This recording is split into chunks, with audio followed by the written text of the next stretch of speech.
उमा महेश्वराय नमः। आप सभी का हमारे YouTube चैनल पर हार्दिक स्वागत है। आज सुने सोमवार व्रत की पौराणिक कथा।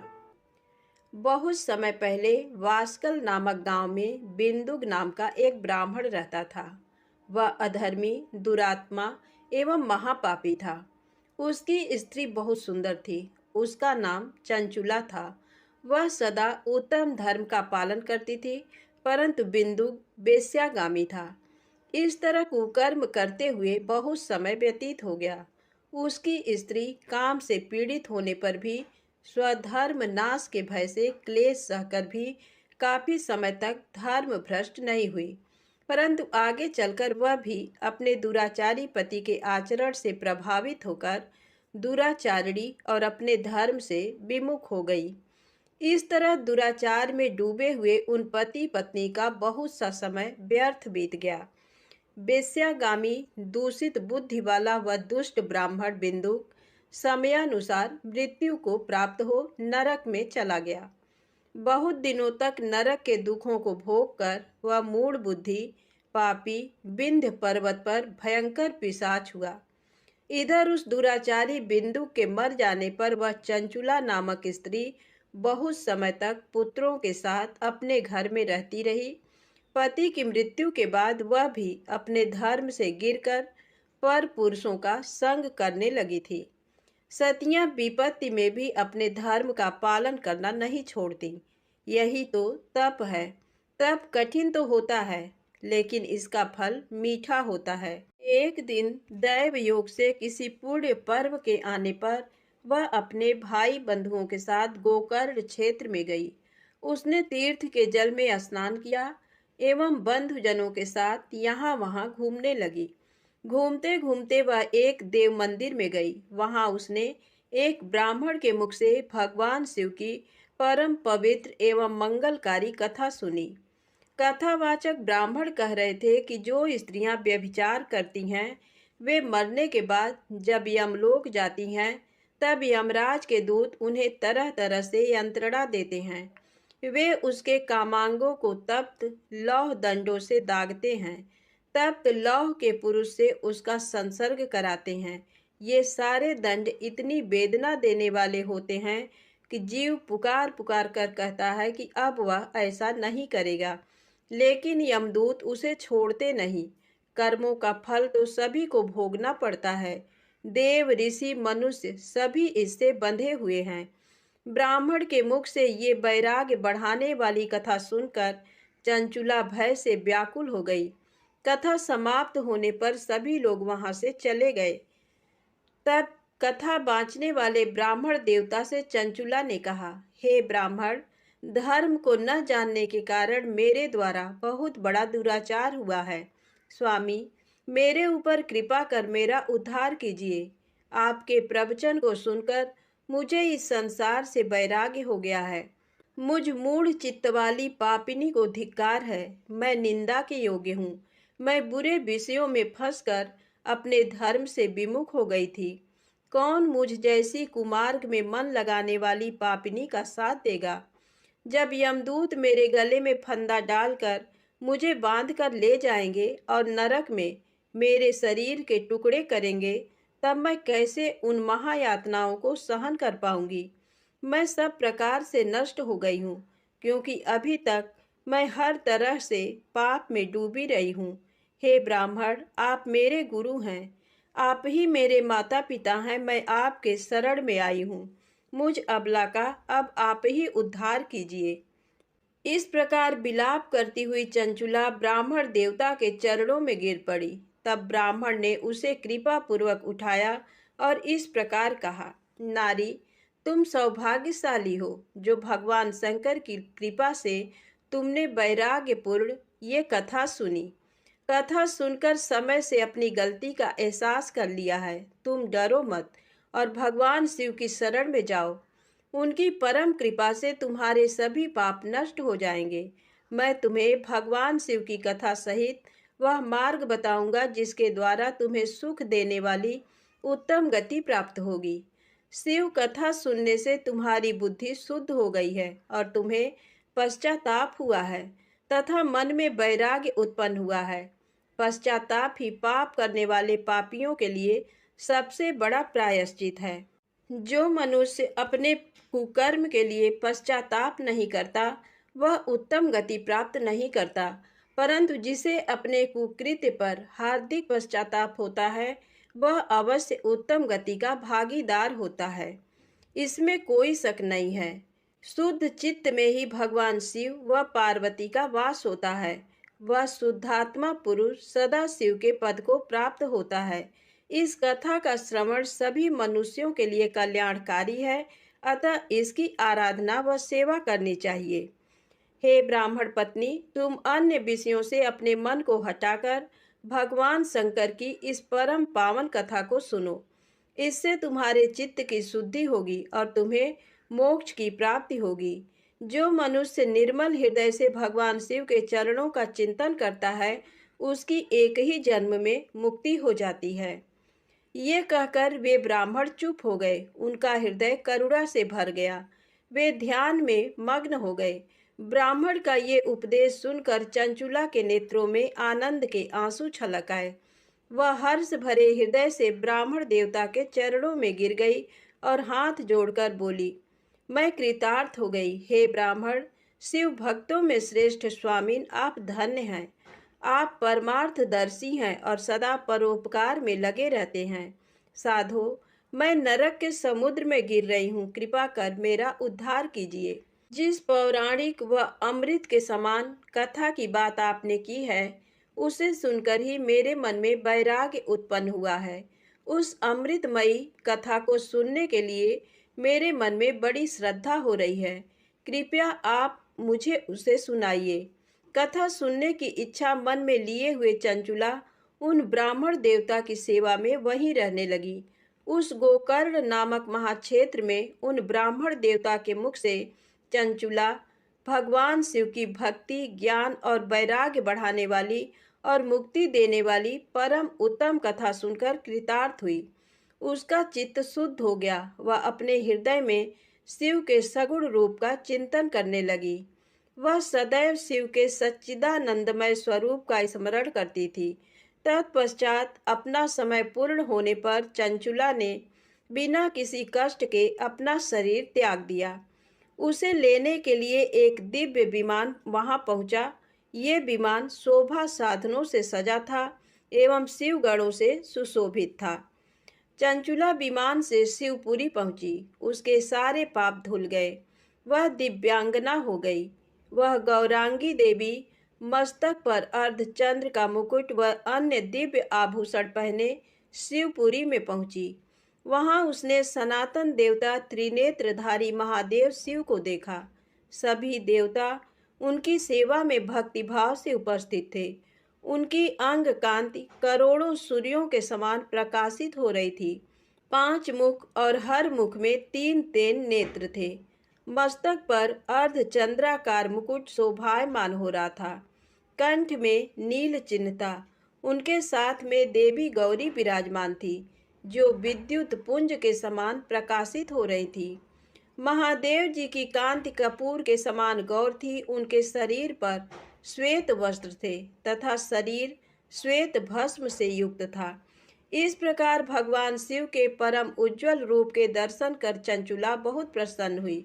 उसने भगवान को बारंबार प्रणाम किया और हाथ जोड़कर प्रेम, आनंद और संतोष से युक्त हो विनीत भाव से खड़ी हो गई। उसके नेत्रों से आनंदाश्रुओं की धारा बहने लगी। भगवान शंकर व भगवती गौरी उमा ने करुणा के साथ सौम्य दृष्टि से देखकर चंचुला को अपने पास बुलाया। गौरी उमा ने उसे प्रेम पूर्वक अपनी सखी बना लिया। चंचुला सुख पूर्वक भगवान शिव के धाम में उमा देवी की सखी के रूप में निवास करने लगी। एक दिन चंचुला आनंद में मग्न उमा देवी के पास गई और दोनों हाथ जोड़कर उनकी स्तुति करने लगी। हे गिरिराज नंदिनी, स्कंद माता उमा, आप सभी मनुष्यों एवं देवताओं द्वारा पूज्य तथा समस्त सुखों को देने वाली हैं। आप शंभु प्रिया हैं। आप ही सगुणा और निर्गुणा हैं। हे सच्चिदानंद स्वरूपिणी, आप ही प्रकृति की पोषक हैं। हे माता, आप ही संसार की सृष्टि, पालन और संहार करने वाली हैं। इस प्रकार सद्गति प्राप्त चंचुला देवी की स्तुति कर शांत हो गई। उसकी आंखों में प्रेम के आंसू उमड़ आए। तब शंकर प्रिया भक्त वत्सला उमा देवी ने बड़े प्रेम से चंचुला को चुप कराते हुए कहा, सखी चंचुला, मैं तुम्हारी स्तुति से प्रसन्न हूँ।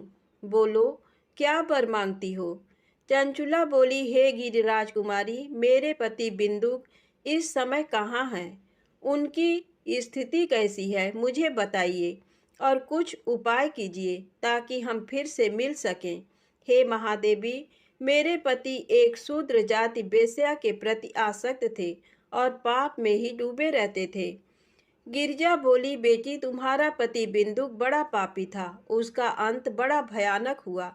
वेश्या का उपभोग करने के कारण वह मूर्ख नरक में अनेक वर्षों तक अनेक प्रकार के दुख भोग कर अब शेष पाप को भोगने के लिए विंध्य पर्वत पर पिशाच की योनि में रह रहा है। वह दुष्ट वहीं वायु पीकर रहता है और सब प्रकार के कष्ट सहता है।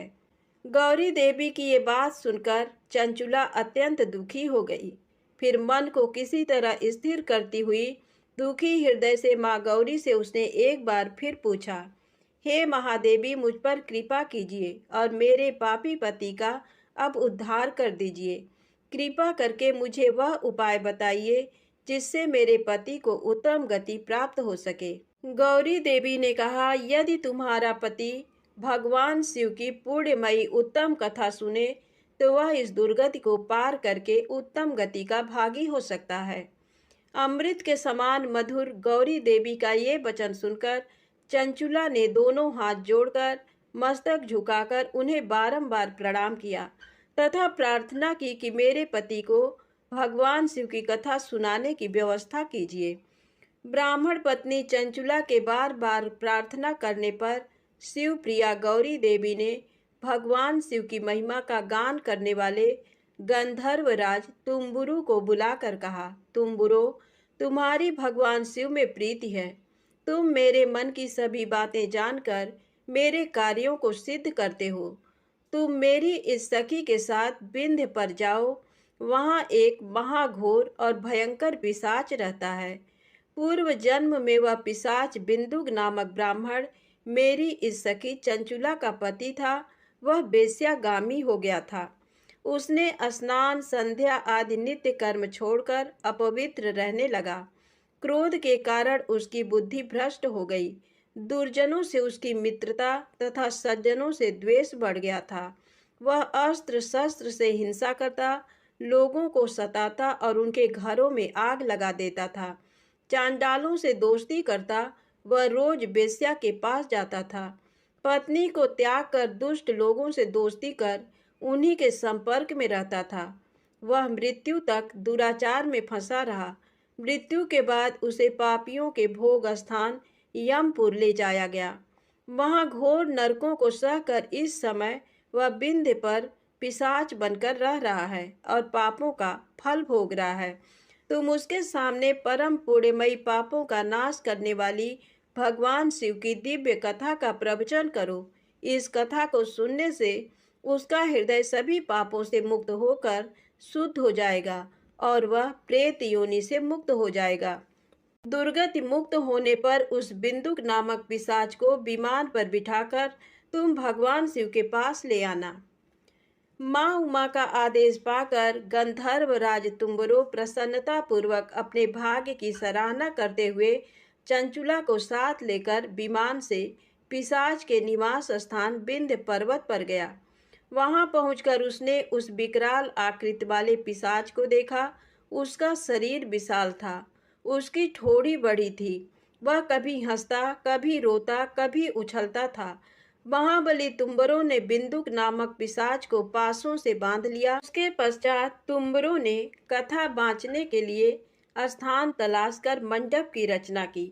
शीघ्र इस बात का पता लोगों को चल गया कि एक पिशाच के उद्धार हेतु देवी पार्वती की आज्ञा से तुम्बरो भगवान शिव की कथा सुनाने विंध्य पर्वत पर आया है। उस कथा को सुनने के लोभ से बहुत से देवर्षि वहां पहुंच गए। सभी को आदर पूर्वक स्थान दिया गया। पिशाच बिंदुक को पांसों में बांधकर आसन पर बिठाया गया और तब तुम्बरू ने परम उत्तम भगवान शिव की अमृत कथा का गान शुरू किया, जिससे सभी श्रोता कृतार्थ हो गए। परम पुण्यमय कथा को सुनकर पिशाच सभी पापों से मुक्त हो गया और उसने पिशाच शरीर का त्याग कर दिया।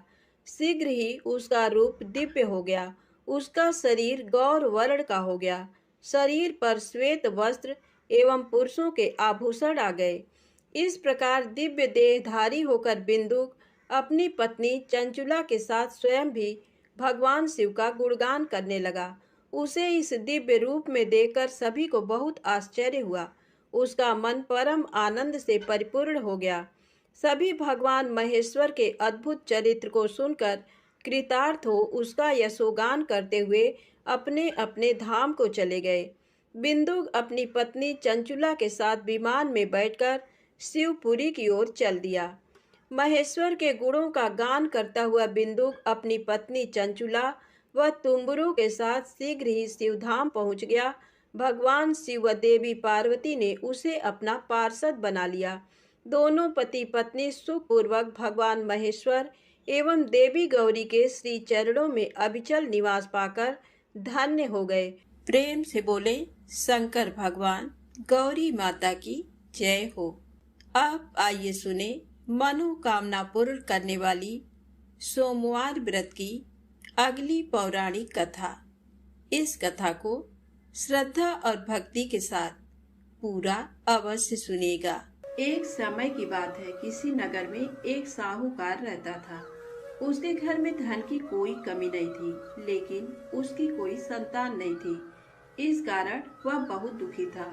पुत्र प्राप्ति के लिए वह प्रत्येक सोमवार व्रत रखता था और पूरी श्रद्धा के साथ शिव मंदिर जाकर भगवान शिव और पार्वती जी की पूजा करता था। उसकी भक्ति देखकर एक दिन माँ पार्वती प्रसन्न हो गई और भगवान शिव से उस साहूकार की मनोकामना पूर्ण करने का आग्रह किया। पार्वती जी की इच्छा सुनकर भगवान शिव ने कहा कि हे पार्वती, इस संसार में हर प्राणी को उसके कर्मों का फल मिलता है और जिसके भाग्य में जो हो उसे भोगना ही पड़ता है। लेकिन पार्वती जी ने साहूकार की भक्ति का मान रखने के लिए उसकी मनोकामना पूर्ण करने की इच्छा जताई। माता पार्वती के आग्रह पर शिव जी ने साहूकार को पुत्र प्राप्ति का वरदान तो दिया, लेकिन साथ ही ये भी कहा कि उसके बालक की आयु केवल 12 वर्ष होगी। माता पार्वती और भगवान शिव की बातचीत को साहूकार सुन रहा था। उसे ना तो इस बात की खुशी थी और ना ही दुख। वह पहले की भांति शिव जी की पूजा करता रहा। कुछ समय के बाद साहूकार के घर एक पुत्र का जन्म हुआ। जब वो बालक 11 वर्ष का हुआ तो उसे पढ़ने के लिए काशी भेज दिया गया। साहूकार ने पुत्र के मामा को बुलाकर उसे बहुत सारा धन दिया और कहा कि तुम इस बालक को काशी विद्या प्राप्ति के लिए ले जाओ और मार्ग में यज्ञ कराना। जहाँ भी यज्ञ कराओ वहाँ ब्राह्मणों को भोजन कराते और दक्षिणा देते हुए जाना। दोनों मामा भांजे इसी तरह यज्ञ कराते और ब्राह्मणों को दान दक्षिणा देते काशी की ओर चल पड़े। रात में एक नगर पड़ा जहाँ नगर के राजा की कन्या का विवाह था, लेकिन जिस राजकुमार से उसका विवाह होने वाला था वह एक आंख से काना था। राजकुमार के पिता ने अपने पुत्र के काना होने की बात को छुपाने के लिए एक चाल सोची। साहूकार के पुत्र को देखकर उसके मन में एक विचार आया। उसने सोचा क्यों न इस लड़के को दूल्हा बनाकर राजकुमारी से विवाह करा दूं। विवाह के बाद इसको धन देकर विदा कर दूंगा और राजकुमारी को अपने नगर ले जाऊंगा। लड़के को दूल्हे के वस्त्र पहनाकर राजकुमारी से विवाह कर दिया गया। लेकिन साहूकार का पुत्र ईमानदार था। उसे ये बात न्याय संगत नहीं लगी। उसने अवसर पाकर राजकुमारी के चुन्नी के पल्ले पर लिखा कि तुम्हारा विवाह तो मेरे साथ हुआ है, लेकिन जिस राजकुमार के संग तुम्हें भेजा जाएगा वह एक आंख से काना है। मैं तो काशी पढ़ने जा रहा हूँ। जब राजकुमारी ने चुन्नी पर लिखी बातें पढ़ी तो उसने अपने माता पिता को ये बात बताई। राजा ने अपनी पुत्री को विदा नहीं किया, जिससे बारात वापस चली गई। दूसरी ओर साहूकार का लड़का और उसका मामा काशी पहुंचे और वहां जाकर उन्होंने यज्ञ किया। जिस दिन लड़के की आयु 12 साल की हुई उसी दिन यज्ञ रखा गया। लड़के ने अपने मामा से कहा कि मेरी तबीयत कुछ ठीक नहीं है। मामा ने कहा कि तुम अंदर जाकर सो जाओ। शिव जी के वरदान के अनुसार कुछ ही देर में उस बालक के प्राण निकल गए। मृत भांजे को देख उसके मामा ने विलाप शुरू किया। संयोगवश उसी समय शिव जी और माता पार्वती उधर से जा रहे थे। पार्वती ने भगवान से कहा, स्वामी, मुझे इसके रोने के स्वर सहन नहीं हो रहा है। आप इस व्यक्ति के कष्ट को अवश्य दूर करें। जब शिव जी मृत बालक के समीप गए तो वह बोले कि ये उसी साहूकार का पुत्र है जिसे मैंने 12 वर्ष की आयु का वरदान दिया।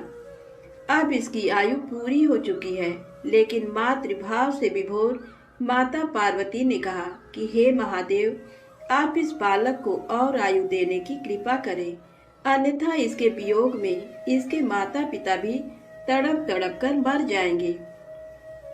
माता पार्वती के आग्रह पर भगवान शिव ने उस लड़के को जीवित होने का वरदान दिया। शिव जी की कृपा से वह लड़का जीवित हो गया। शिक्षा समाप्त करके लड़का मामा के साथ अपने नगर की ओर चल दिया। दोनों चलते हुए उसी नगर में पहुंचे जहां उसका विवाह हुआ था। उस नगर में भी उन्होंने यज्ञ का आयोजन किया। उस लड़के के ससुर ने उसे पहचान लिया और महल में ले जाकर उसकी खातिरदारी की और अपनी पुत्री को विदा किया। इधर साहूकार और उसकी पत्नी भूखे प्यासे रहकर बेटे की प्रतीक्षा कर रहे थे। उन्होंने प्रण कर रखा था कि यदि उन्हें अपने बेटे की मृत्यु का समाचार मिला तो वह भी प्राण त्याग देंगे। परंतु अपने बेटे के जीवित होने का समाचार पाकर वह बेहद प्रसन्न हुए। उसी रात भगवान शिव ने व्यापारी के स्वप्न में आकर कहा, हे श्रेष्ठी, मैंने तेरे सोमवार के व्रत करने और व्रत कथा सुनने से प्रसन्न होकर तेरे पुत्र को लंबी आयु प्रदान की है। इसी प्रकार जो कोई सोमवार व्रत करता है या कथा सुनता और पढ़ता है, उसके सभी दुख दूर होते हैं और समस्त मनोकामनाएं पूर्ण होती हैं। प्रेम से बोले शंकर भगवान की जय हो। अब आइए सुने भगवान शिव की दूसरी कथा, बैजू के भोले बाबा बैजनाथ। बैजू निहायत ही सीधा और सरल इंसान सवेरे शाम जानवर चराता और बाकी का समय मंदिर की साफ सफाई में। एक बार पुजारी बाबा 2 महीने के लिए तीर्थ पे जा रहे थे। बैजू को बुलाया और कहा, बैजू, मंदिर की सारी जिम्मेदारी तुम्हारे ऊपर है और एक बार भोलेनाथ को भोग लगाए बिना खुद भोजन मत ग्रहण करना। बैजू दूसरे दिन नहा धो के जैसे तैसे बन पड़ा। भोजन तैयार कर भोलेनाथ के सामने थाली लेके हाजिर। बाबा, भोजन कर लो। बाबा टस से मस नहीं। सवेरे से शाम हो गई, ना बाबा ने भोजन ग्रहण किया और ना ही बैजू ने। 2-3 दिन यही सिलसिला चला। चौथे दिन बैजू का धीरज टूट गया। पास पड़ी लाठी उठाई और जकड़ दिया शिवलिंग पे। तत्काल भोलेनाथ हाजिर, पीठ मलते हुए। बोलो बैजू, क्या बात है? बैजू बोला, 4 दिन से तुम्हारे चक्कर में बिना कुछ खाए पिए गुहार लगाए रहे हैं, सुनाई नहीं पड़ा और लाठी जकड़ा नहीं के हाजिर। चलो भोजन करो तो हमहु कुछ खाई। बेचारे भोलेनाथ पीठ मलते चुपचाप आनंद के अतिरेक में डूबे, कच्चा पक्का जैसा भी था खाने लगे। अब बैजू बोला, बाबा, बड़ा कस के लगा है, रुको तुम भोजन करो। कहते हुए बैजू अंदर जाके चंदन लेकर आया, भोलेनाथ के पीठ पे लगाने लगा। भोजन के बाद भोलेनाथ चलने लगे तो बैजू बोला, कल शाम से आ जाइयो, ठीक है ना? बाबा ने कहा, हाँ हाँ बैजू, कल टाइम से आ जाएंगे। अगले दिन भोलेनाथ माता पार्वती के साथ विराजमान। बैजू बोला, बाबा, ये कौन है आपके साथ? तब बाबा ने कहा, तुम्हारी अम्मा है, माता अन्नपूर्णा। बैजू ने कहा, आओ आओ अम्मा। तुरंत बेचारा भाग के दरी ले आया, बिछाया, अंदर से 2 थाली में भोजन लेके हाजिर। बाबा ने पूछा, बैजू, तुम्हारे लिए भोजन बचा है ना? बैजू क्या बताता। बोला, हाँ बाबा, चिंता ना करो, बहुत है। आनंद में डूबे अश्रुपूरित नेत्रों से भोजन खत्म किया। तीसरे दिन फिर माता पार्वती के साथ विराजमान, वो भी समय से पहले। बैजू हकबकाया, बाबा आज इतनी जल्दी? माता पार्वती मुस्कुराई, बोली, बैजू आज खाना मैं बनाऊंगी। लाख मना करने के बावजूद बैजू की एक ना चली। माता पार्वती ने भोजन तैयार किया और 3 थाली में सजा के ले आई। भोजन शुरू। बैजू ने तो जिंदगी में ऐसा स्वादिष्ट भोजन किया न था, लेकिन भगवान शिव, वही भाव व प्रेम के भूखे भोलेनाथ ने पार्वती मैया से कहा, शिवा। माता ने कहा, हाँ स्वामी, आज भोजन में आनंद नहीं आ रहा है। माता की आंखों से आंसू निकल रहे थे। सच स्वामी, ना वो स्वाद है ना वो रस। धन्य है माता अन्नपूर्णा, जिनके नाम मात्र से भोजन में मिठास बढ़ जाए। उनको खुद का बनाया भोजन बेस्वाद लग रहा था। दो का भोग सामग्री और कहाँ 3 आदमी का भोजन। बेचारे बैजू को अपने जानवर तक बेच देने पड़े। किन्हीं कारणवश पुजारी बाबा बजाय 2 महीनों के 1 महीने के अंदर ही तीर्थ से वापस आ गए। पुजारी बाबा ने बैजू को बुलाया और कहा, बैजू, भोलेनाथ को समय से भोग लगाता था ना? बैजू ने कहा, हाँ पुजारी बाबा, पर बाबा तुम तो कहत रहे हो कि वो अकेले आएंगे, पर वो तो माता अन्नपूर्णा के साथे आवत रहें और दोनों जने कस के भोजनों करत रहें। हमका आपन जानवर तक बेचे के पड़ा। पुजारी बाबा अपलक बैजू को निहार रहे थे। जानते थे कि ये झूठ बोल नहीं सकता। तो क्या भोलेनाथ माता पार्वती के साथ आते थे? तब बाबा ने कहा, बैजू आज तुम फिर भोग लगाओ, देखें कौन कौन आता है। बैजू बेचारा समय से भोजन लेके हाजिर। बुलाना शुरू। काहे को भोलेनाथ आए? बुलाते बुलाते थक गया, पर ना भोलेनाथ को आना था ना वो आए। बाबा, बाबा, लाठी ना उठाऊंगा, चाहे तुम आओ या ना आओ, लाठी ना उठाऊंगा बाबा, लाठी ना उठाऊंगा। बस शिवलिंग पकड़ के रोए जा रहा था और यही बोल रहा था, बाबा लाठी ना उठाऊंगा। तभी अचानक आवाज आई, बैजू, आंखें खोलो बैजू, हम आ गए, आंखें खोलो बैजू। सामने ही माता पार्वती और भोलेनाथ विराजमान थे। लिपट गया चरणों में। माँ, बाबा, जो आज तुम न आते तो जान दे देता मैं अपनी। भोलेनाथ ने बैजू को हृदय से लगाया। बोले, बैजू, बेमोल विज्ञा तेरे हाथों में। सुन, आज से मुझसे पहले लोग तेरा नाम लेंगे, फिर मेरा। आगे बैजू, पीछे नाथ, बैजनाथ। तो प्रेम से बोले, बाबा बैजनाथ जी की जय हो। आइए सुने मनोकामना पूर्ण करने वाली भगवान शिव और माता पार्वती की अगली पौराणिक कथा। एक समय की बात है, जब राम जी वनवास खत्म होने के बाद राज सिंहासन पर बैठे थे। उस समय माता पार्वती और भोलेनाथ पृथ्वी पर भ्रमण कर रहे थे। तो भोलेनाथ ने देखा कि राम जी के दादाजी का श्राद्ध का भंडारा हो रहा है। तब भगवान भोलेनाथ जी ने सोचा कि चलो मैं भी राम जी के घर चलता हूँ, इसी बहाने राम जी का दर्शन भी कर लूंगा।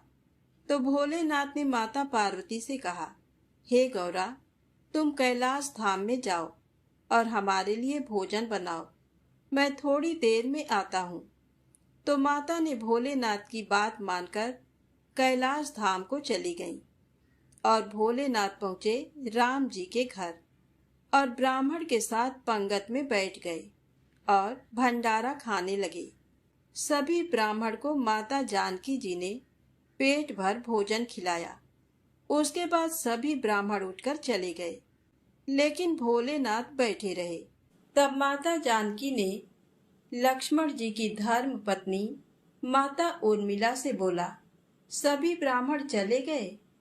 तो माता उर्मिला बोली, सभी ब्राह्मण उठकर चले गए हैं, केवल एक ही बैठा है। तो माता जानकी जी बोली, अच्छा कोई बात नहीं, थोड़ा भूखा होगा, इसे और भोजन खिला दो। तब माता सीता और माता उर्मिला सभी सखियां भोलेनाथ को भर पेट खाना खिलाने लगी। भोलेनाथ खाते गए, लेकिन भोलेनाथ की भूख न शांत हुई और वे भोजन खाते ही गए। माता जानकी के रसोई का सारा सामान खत्म हो गया, लेकिन भोलेनाथ उठे नहीं। तो माता सीता जल लेकर भोलेनाथ के पास गईं और बोली, बाबा पानी पी लीजिए। तब भोलेनाथ बोले कि जब आधा भोजन कर लूंगा तो पानी पी लूंगा। अब माता सीता सोचने लगी कि लो, अभी तो आधा भी नहीं हुआ है। माता जानकी ने फिर से सामान मंगवाकर उन्हें भर पेट भोजन खिलाया, लेकिन भोलेनाथ रुकने का नाम ही नहीं ले रहे थे। इतनी देर में माता कैकेयी आ गईं और बोली, क्या हुआ बेटी, तुम लोग परेशान लग रही हो। तो जानकी माता बोली, माता सभी ब्राह्मण उठकर चले गए, केवल एक यही बचा है जो उठने का नाम ही नहीं ले रहा है। अब मैं क्या करूं। तो माता कैकेयी ने फिर से सामान मंगाया। इतने में भोलेनाथ ने आवाज लगाई, लेते आओ माता, बहुत जोर की भूख लगी है। तो माता जानकी जी बोली, बाबा अभी तो आटा सना है, थोड़ी पूरी पका लूं, फिर लेकर आती हूँ। तब भोलेनाथ जी बोले, आटा ही लेते आओ। अब तो भोलेनाथ ने सब आटा दाल चावल रसोई घर में जाने से पहले ही उसे खत्म कर देते। माता सीता हार कर दौड़ी दौड़ी राम जी के पास गईं। तो राम जी बोले, क्या हुआ जानकी, इतनी परेशान क्यों हो। तब माता सीता बोली, सभी ब्राह्मण उठकर चले गए हैं, केवल एक ऐसा ब्राह्मण बैठा है जो सब भंडारे को खाली करे दे रहा है। राशन मंगवा कर लाओ तो रसोई में जाने से पहले ही बोरी को ही खत्म कर देता है। तो राम जी बोले, चलो मैं देखता हूँ कि कौन ऐसा है।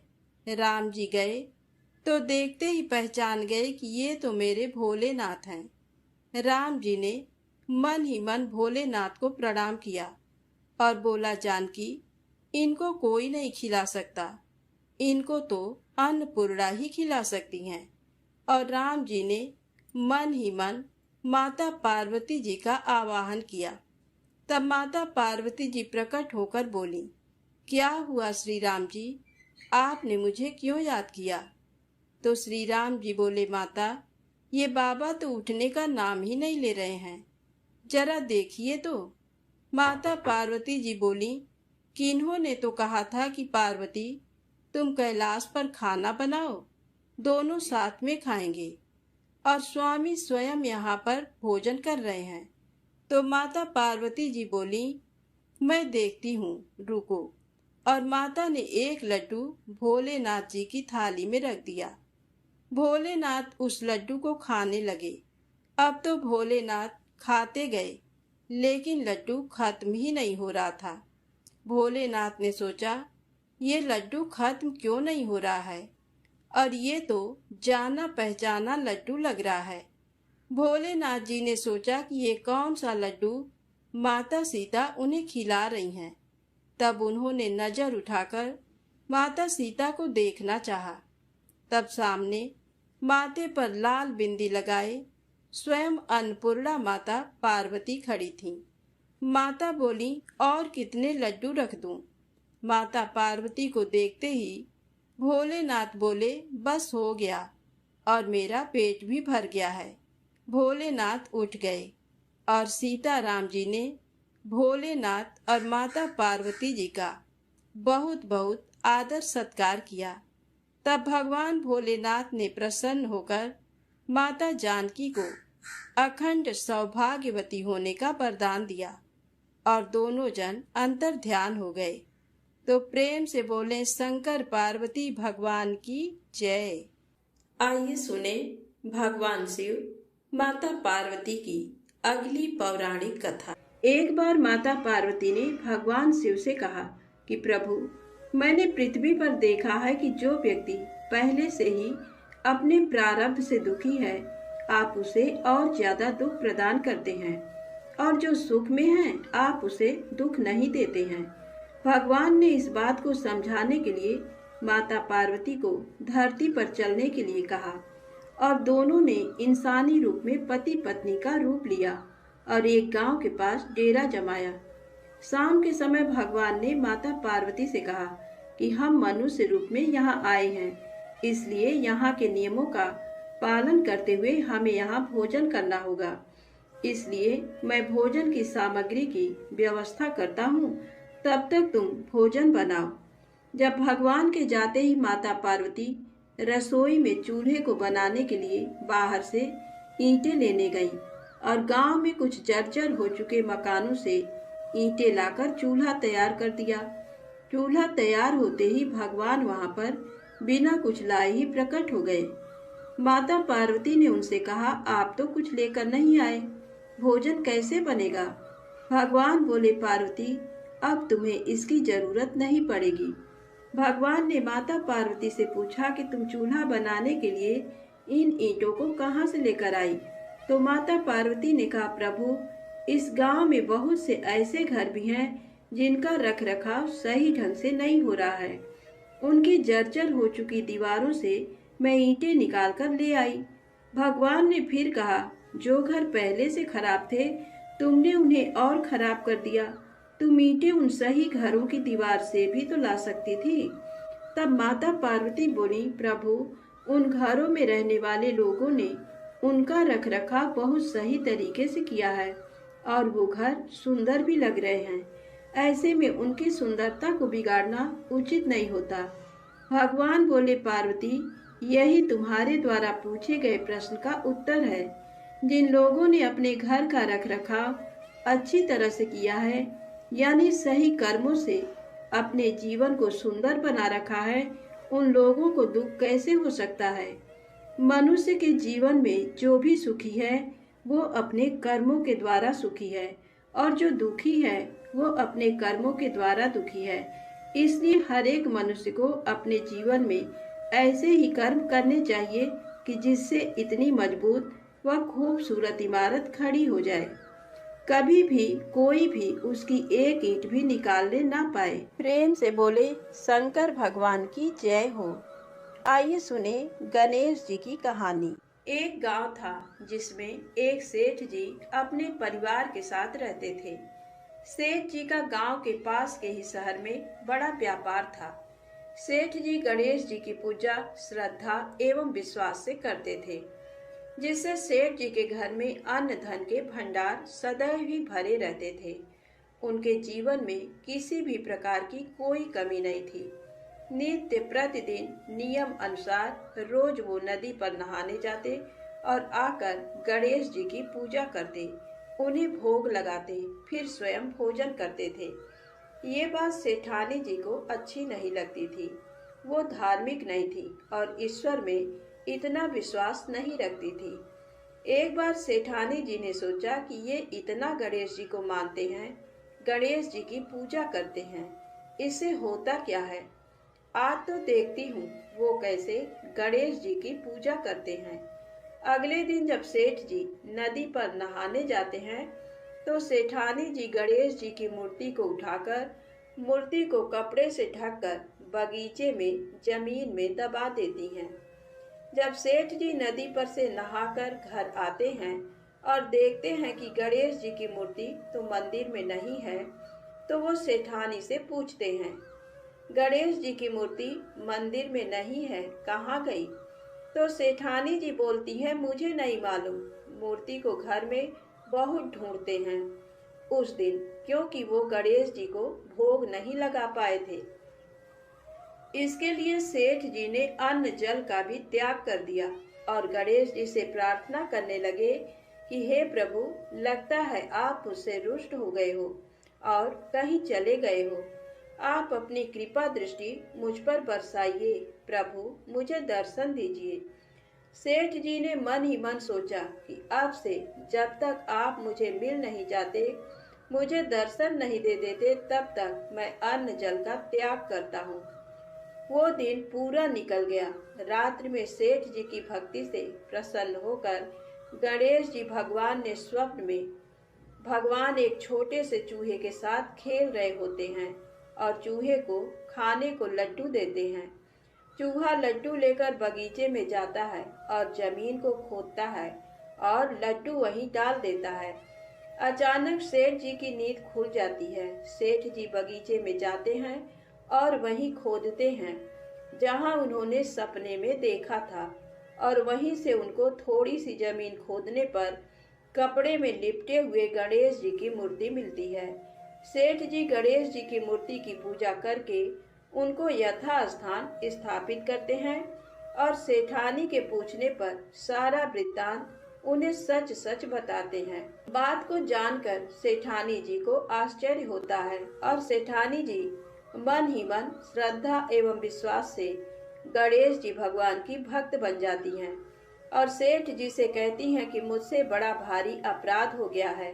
अब हम दोनों पति पत्नी प्रेम सहित गणेश जी भगवान की आराधना करेंगे एवं उनकी पूजा में कभी कोई कमी नहीं आने देंगे। ये सुनकर सेठ जी अत्यधिक प्रसन्न हो जाते हैं और दोनों पति पत्नी गणेश जी भगवान को धन्यवाद करते हैं। प्रेम से बोले गणेश जी महाराज की जय हो।